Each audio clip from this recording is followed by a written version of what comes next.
Mitsuri और Shinobu, क्या तुम लोगों ने कभी सोचा है कि इन दोनों में ज्यादा ताकतवर कौन है? तो गाइस आज के वीडियो में हम इन दोनों को कंपेयर करने वाले हैं और ये देखने वाले हैं कि इन दोनों में ज्यादा ताकतवर कौन है। तो इस वीडियो को एक लाइक कर देना और मेरे चैनल को सब्सक्राइब भी कर देना और उस बेल आइकन को भी प्रेस करके ऑल पर सेट कर देना, ताकि जब भी मैं कोई न्यू वीडियो अपलोड करूँ तो तुम्हें उसकी नोटिफिकेशन मिल जाए। तो चलो अब इस वीडियो को स्टार्ट करते हैं। तो इन दोनों को कंपेयर करने से पहले मैं तुम लोगों को इन दोनों के बारे में थोड़ा बहुत बता देता हूँ। शुरुआत करते हैं मित्सुरी के साथ। तो मित्सुरी एक लव हाशिरा है और मित्सुरी की स्ट्रेंथ सच में बहुत ज्यादा है। इसने लिटरली 13 से 14 महीने की उम्र में 15 किलो के पत्थर को उठा लिया था और सिर्फ 5 साल की उम्र में इसने एक सुमो रेसलर को पंजे में हरा दिया था और इसने फाइनल सिलेक्शन सिर्फ 6 महीने की ट्रेनिंग में कंप्लीट कर लिया था। मित्सुरी ने स्वॉर्ड्समिथ विलेज आर्क में अपर मून फॉर हानतेंगु के सबसे ताकतवर क्लोज जोहाकुतेन से फाइट की थी और उसने काफी अच्छी टक्कर भी दी थी और फिर आगे जाके उसने मुजान से भी फाइट की थी। वही बात करें शिनोबू की, तो शिनोबू एक इंसेक्ट हाशिरा है और बाकी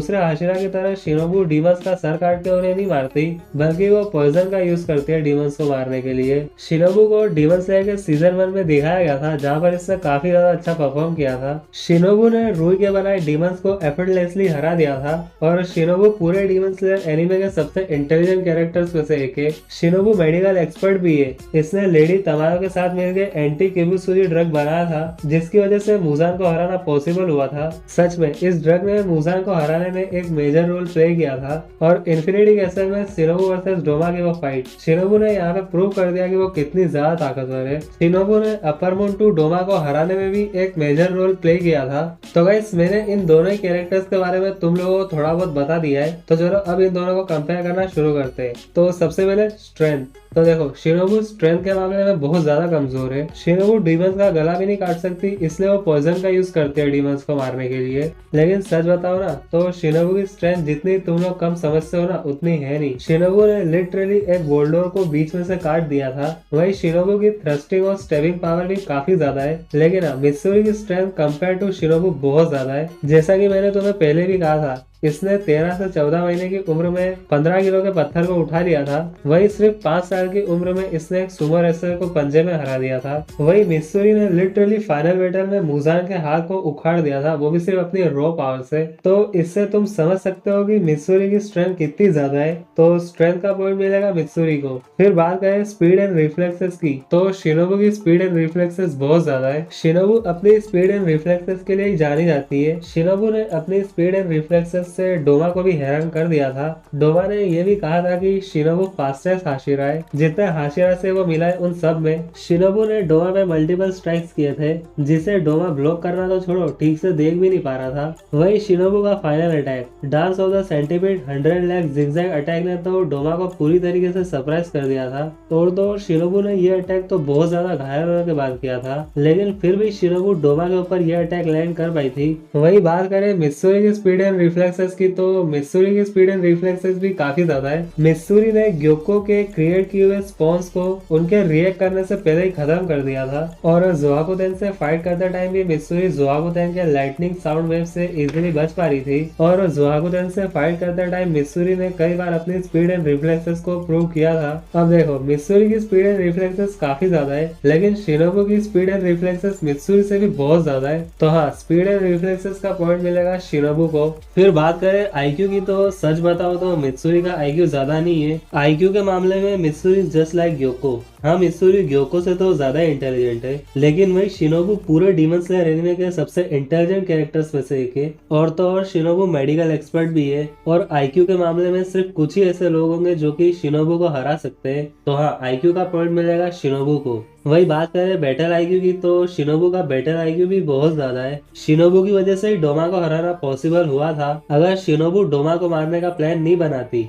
तो बिलीव मी, डोमा को मारना ऑलमोस्ट इम्पॉसिबल था। Shinobu was the main reason behind Doma's defeat. तो हाँ, शिनोबू का बेटर आईक्यू भी बहुत ज्यादा है। वही मित्सुरी के आईक्यू की तरह उसका बेटर आईक्यू भी ज्यादा नहीं है। मित्सुरी अपने ओपोनेंट पे अटैक करने से पहले ज्यादा सोचती नहीं है। तुम लोगों ने इन्फिनिटी कैसल में देखा ही होगा कि मित्सुरी ने नाकिमे पे अटैक करने से पहले ज्यादा सोचा नहीं था और सीधा उस पर अटैक करने चले गई थी। और फिर नाकिमे ने वहाँ पे एक दीवार को समन किया था और मित्सुरी उस दीवार से टकरा के नीचे गिर गई थी। वही जोहाकुतेन और मुजान से बैटल करते टाइम भी बेटर आईक्यू के मामले में मित्सुरी ने ज्यादा कुछ खास किया नहीं था। वही डोमा से फाइट करते टाइम शिनोबू ने अपने बैटल आईक्यू को बराबर प्रूव किया था। तो हाँ, बैटल आईक्यू का पॉइंट मिलेगा शिनोबू को। फिर बात करें स्टेमिना एंड एंडोरेंस की, तो मित्सुरी का स्टेमिना एंड एंडोरेंस बहुत ज्यादा है। ज़ोआकुदेन से बैटल करते टाइम मित्सुरी बहुत ज्यादा घायल हो गई थी, लेकिन फिर भी मित्सुरी ने ज़ोआकुदेन को बहुत देर तक होल्ड करके रखा था। वही शिनोबू का भी स्टेमिना एंड एंडोरेंस काफी ज्यादा है। शिनोबू ने बहुत देर तक डोमा से फाइट की थी और डोमा से बहुत ज्यादा घायल होने के बाद भी शिनोबू ने डोमा को काफी ज्यादा अच्छी टक्कर दी थी। शिनोबू का उस बैटल में बहुत ज्यादा ब्लड लॉस भी हुआ था, उसका एक रंग पंचर हो गया था। वही वो ठीक से सांस भी नहीं ले पा रही थी, बट स्टिल शिनोबू ने डोमा को ये बोलने पे मजबूर कर दिया था। तो हाँ, शिनोबू का भी स्टेमिना एंड एंडोरेंस काफी ज्यादा है, लेकिन मुझे ऐसा लगता है कि मित्सुरी का स्टेमिना एंड एंडोरेंस ज्यादा है, बिकॉज मित्सुरी ने इन्फिनिटी कैसल में पहले नाकिमा से फाइट की थी और फिर बाद में उसने मुजान से भी फाइट की थी। वही मित्सुरी ने ज़ोआकुदेन को भी बहुत देर तक होल्ड करके रखा था। तो हाँ, कहीं ना कहीं मुझे ऐसा लगता है कि स्टेमिना एंड एंडोरेंस का पॉइंट मित्सुरी को ही मिलना चाहिए। फिर बात करें ड्यूरेबिलिटी की, तो मित्सुरी की बॉडी बहुत ज्यादा ड्यूरेबल है। मित्सुरी ने लिटरली ज़ोआकुदेन के कंप्रेस साउंड वेव को सहा था, और तो और मित्सुरी को उस अटैक से एक खरोच भी नहीं आई थी। हाँ, मित्सुरी उस अटैक से थोड़ी देर के लिए अनकॉन्शियस तो हो गई थी, लेकिन हाँ, मित्सुरी ने ज़ोआकुदेन से बैटल करते टाइम ज़ोआकुदेन के काफी सारे अटैक्स को सहा था। वही मैं तुम लोगों को एक बात और बता दूं, मित्सुरी की मसल्स किसी भी नॉर्मल ह्यूमन से 8 टाइम डेंसियर है। वहीं शिनोबू की बॉडी ज्यादा ड्यूरेबल नहीं है। शिनोबू बहुत ज्यादा छोटी है, जिसकी वजह से उसकी बॉडी ज्यादा ड्यूरेबल नहीं है। तो हाँ, ड्यूरेबिलिटी का पॉइंट मिलता है मित्सुरी को। वही बात करें रेंज की, तो देखो शिनोबू एक नॉर्मल स्वॉर्ड यूज करती है, वही मित्सुरी एक लंबी फ्लेक्सिबल स्वॉर्ड यूज करती है, जिसकी वजह से मित्सुरी लॉन्ग रेंज अटैक भी कर सकती है। वही शिनोबू एक नॉर्मल स्वॉर्ड यूज करती है, जिसकी वजह से शिनोबू की रेंज ज्यादा नहीं है। तो हाँ, रेंज का पॉइंट मिलेगा मित्सुरी को। फिर बात करें वेपन की, तो देखो मुझे पर्सनली ऐसा लगता है कि just because Shinobu poison use करती है, इसलिए शिनोबू का वेपन मेरे को ज्यादा डेडली लगता है। हाँ, मित्सुरी का वेपन भी काफी ज्यादा डेडली है। तुम लोगों ने देखा ही होगा कि मित्सुरी अपने वेपन से इजिली उन वुडन ड्रैगन्स को काट पा रही थी। वही इन्फिनिटी कैसल में मित्सुरी ने उस दीवार को भी इजिली काट दिया था, जो मित्सुरी को ऑलमोस्ट कुचलने वाली थी। वही मित्सुरी के वेपन की रेंज भी काफी ज्यादा है, लेकिन शिनोबू ने अपने वेपन में पॉइजन का यूज करके लिटरली डोमा को थोड़ी देर के लिए अनकॉन्शियस कर दिया था। इसलिए मुझे ऐसा लगता है कि शिनोबू का वेपन ज्यादा डेडली है। तो हाँ, वेपन का पॉइंट मिलेगा शिनोबू को। फिर हम एबिलिटीज की बात करें, तो मित्सुरी के पास है demon slayer mark, love breathing, Mitsuri की विप लाइक नेचरिंग स्वॉर्ड, मित्सुरी की इमेंस स्ट्रेंथ, और हाँ, मित्सुरी की बॉडी बहुत ज्यादा फ्लेक्सिबल है। वही बात करें शिनोबू की एबिलिटीज की, तो शिनोबू के पास इनक्रेडिबल विल पावर है। शिनोबू बहुत ज्यादा इंटेलिजेंट है, मेडिकल एक्सपर्ट है। शिनोबू की स्पीड एंड रिफ्लेक्सेस भी बहुत ज्यादा है। शिनोबू इंसेक्ट ब्रीदिंग यूज करती है। वही सबसे इम्पोर्टेंट, शिनोबू पॉइजन यूज करती है। तो ओवरऑल दोनों की एबिलिटीज काफी ज्यादा अच्छी है, लेकिन डीमन स्लेयर मार्क की वजह से मित्सुरी की ताकत काफी ज्यादा बढ़ जाती है। सिर्फ इसीलिए मुझे ऐसा लगता है कि एबिलिटीज का पॉइंट मित्सुरी को मिलना चाहिए। वैसे एबिलिटीज के मामले में ये दोनों ही काफी ज्यादा क्लोज है, लेकिन मुझे लगता है कि एबिलिटीज का पॉइंट मित्सुरी को ही मिलना चाहिए। फिर हम बात करें एक्सपीरियंस की, तो देखो शिनोबू 16 साल की एज में एक हाशिरा बन गई थी। वही मित्सुरी ने 17 साल की एज में फाइनल सिलेक्शन पास किया था और 18 साल की एज में वो हाशिरा बनी थी। मित्सुरी को 17 साल की एज में शादी के लिए रिजेक्ट किया था और फिर उसने डीमन स्लेयर कॉर्प्स ज्वाइन किया था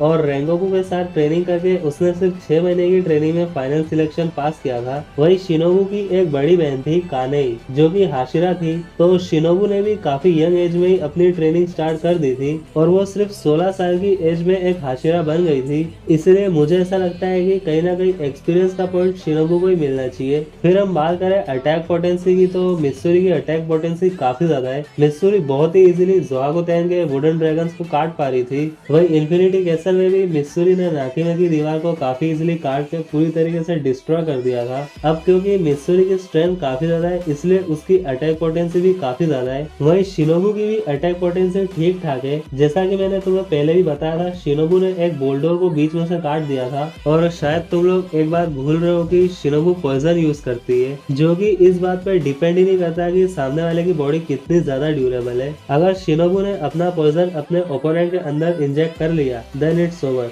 सो just because of her poison मुझे ऐसा लगता है कि अटैक पोटेंसी का पॉइंट शिनोबू को मिलना चाहिए। फिर बात करें हैक्स की, तो मित्सुरी के पास डीमन स्लेयर मार्क है, उसकी स्ट्रेंथ बहुत ज्यादा है। मित्सुरी मित्सुरी की रेंज भी काफी ज्यादा है, वो बहुत ज्यादा फ्लेक्सिबल है। वहीं शिनोबू के हैक्स की बात करें तो शिनोबू पॉइजन यूज करती है, वो बहुत ज्यादा इंटेलिजेंट है। शिनोबू की स्पीड एंड रिफ्लेक्सेस बहुत ज्यादा है, शिनोबू की एजिलिटी बहुत ज्यादा है, मित्सुरी से काफी ज्यादा एक्सपीरियंस है। हैक्स की बात करें तो ये कहना थोड़ा सा मुश्किल है कि हैक्स का पॉइंट किसे मिलना चाहिए, लेकिन सिर्फ डीमन स्लेयर मार्क की वजह से मुझे ऐसा लगता है कि हैक्स का पॉइंट मित्सुरी को मिलना चाहिए, क्योंकि डीमन स्लेयर मार्क एक बहुत ही मेजर रोल प्ले करता है। अगर मैं इन दोनों को बेस में कंपेयर करूँ ना तो ये बैटल क्लियरली शिनोबू जीतेगी, क्योंकि बेस में शिनोबू मित्सुरी से कहीं ज्यादा ताकतवर है। लेकिन जैसे मित्सुरी अपना डीमन स्लेयर मार्क अनलॉक करेगी ये बैटल पूरी तरीके से बदल जाएगी। सिर्फ डीमन स्लेयर मार्क की वजह से मित्सुरी इस बैटल को जीत जाएगी। अब देखो इन दोनों के पॉइंट्स 6-6 है, लेकिन स्टिल मित्सुरी इस बैटल की विनर है, क्योंकि देखो बहुत सारी ऐसी चीजें हैं जो कि मित्सुरी के फेवर में है। पहला जो कि सबसे इम्पोर्टेंट है वो है डीमन स्लेयर मार्क, फिर strength, stamina and endurance, range, durability, overall abilities. अब हाँ शिनोबू के फेवर में भी बहुत सारी चीजें हैं, जैसे शिनोबू की स्पीड एंड रिफ्लेक्सेस, शिनोबू का IQ, battle IQ, experience, Shinobu का पॉइजन। लेकिन इस बैटल की विनर मित्सुरी है, क्योंकि उसके पास डीमन स्लेयर मार्क है। मैंने पहले भी कहा था कि अगर मैं इन दोनों को बेस्ट में कंपेयर करता हूँ तो इस बैटल की विनर शिनोबू होगी, लेकिन जैसे ही मित्सुरी अपना डीमन स्लेयर मार्क अनलॉक करेगी तो इस बैटल का रिजल्ट पूरी तरीके से चेंज हो जाएगा। तो हाँ इस बैटल की विनर मित्सुरी है, वो भी हाई डिफिकल्टी के साथ। तो गाइस आज के लिए बस इतना ही। अगर तुम लोगों को ये वीडियो अच्छे लगे तो प्लीज इस वीडियो को लाइक कर देना और मेरे चैनल को सब्सक्राइब भी कर देना।